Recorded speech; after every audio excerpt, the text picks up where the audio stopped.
the Constitution is a common law. It is the law of God. It is the law of nature. It is not a law of man. Our Constitution is not a law of human beings, and we are not under law. As Christians, we are not under law. And this is going to take on many twists and turns, but ultimately, at the end of the day, we are free, and we are not under any law. They have to trick you to be a citizen and to pretend that you're under some law. They don't have the right to put you under law because Jesus set you free. This is why the only way that they can make you be under law is you must board their ship so that you're on their property. Because on this earth, Jesus Christ has set you free.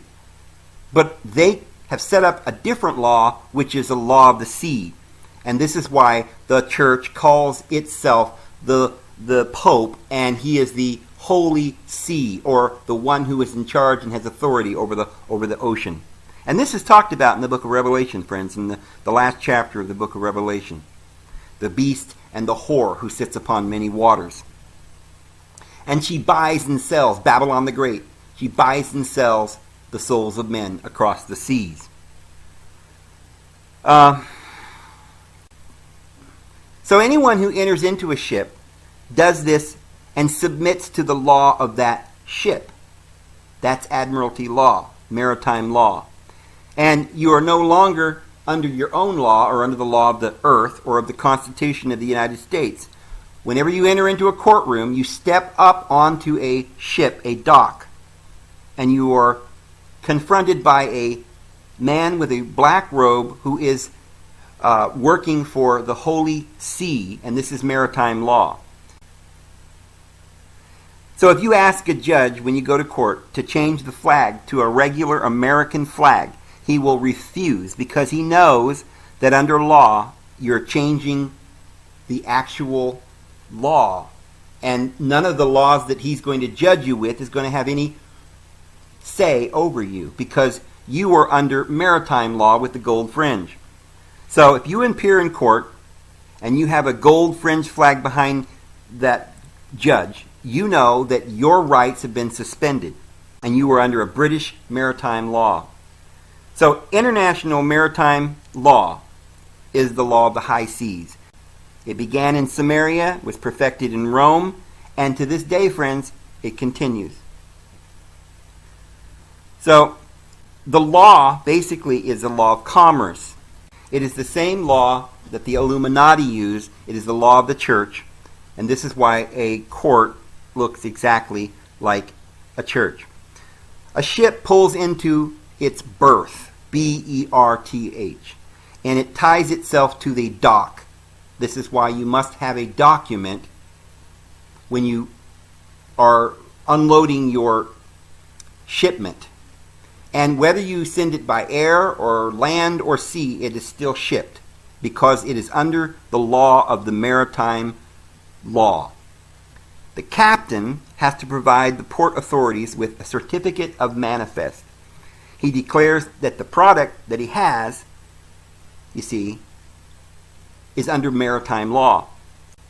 And this was given to us by these royals as a legal loophole to keep you in bondage. U.S. citizens are considered property of the Queen under the British maritime law. So we are born of our mother's water from her birth canal. Because you see, when a ship comes into port to berth, they go into a canal. And that's why they call it a canal. And that's why they call your mother's womb a birth canal. So, friends, you then are a product that is considered shipped and delivered. And this is why you are born and they put you in the delivery room. So, a dock signs the document, and this is your birth, B-E-R-T-H, the birth, the birthing of a ship, and this is the birthing certificate. You're kept in a ward, the maternity ward. The maternity, that's the maritime law ward. You see, no other place in the hospital is called a ward. Only the maternity ward is called a ward. Prisons have wards, friends. They have wardens. And when you are born, you become a ward of the state prison that you were born in, and you are now a bondage slave bought and sold with your birth certificate. The United States Corporation is what this is. We are a corporation, and this was created after the Civil War. It was done in 1871 by Congress, friends. Basically, we had a constitutional government where all men were free and there was liberty and justice for all. But now we are a corporation. You were then appointed as a citizen, and you got your citizenship because you had to get here by means of a ship. So when you say in court or on paper that you are a citizen and you demand your citizenship, you're just not a free American. But you're just an employee of the corporation of the United States government of Washington, D.C. So when you get a ticket or a fine or a bill, or you get sued, you have to sign it in all capital letters. When you die, your tombstone, by law, will have all capital letters to show the government, your employer, that you have died. The entity that is your name in all capital letters is your Maritime Admiralty Product Code. Friends, this is not a joke. The Uniform Commercial Code that was approved by the American Bar Association is a franchise, a subordinate branch of the British legal system, and its hierarchy based in London's Temple Bar, named after the Illuminati Knights Templar, a secret society that owns the United States Corporation. But friends, that corporation is owned by the British, who are working for and by the Pope, the Roman, which is Roman law, which we are still under to this day. Now, if you go to U.S. Code Title 18, B7, it says there that Admiralty jurisdiction is applicable in the following locations. On the high seas, it's applicable in any American ship and any lands reserved or acquired for the use of the United States, and under the exclusive or concurrent jurisdiction thereof, or any place purchased or otherwise acquired by the United States by consent of the legislature of the state. In other words, any mainland in America, because they own it with documents they purchased you, and they did so under maritime law. All this is founded on the Roman law. That is the Illuminati law.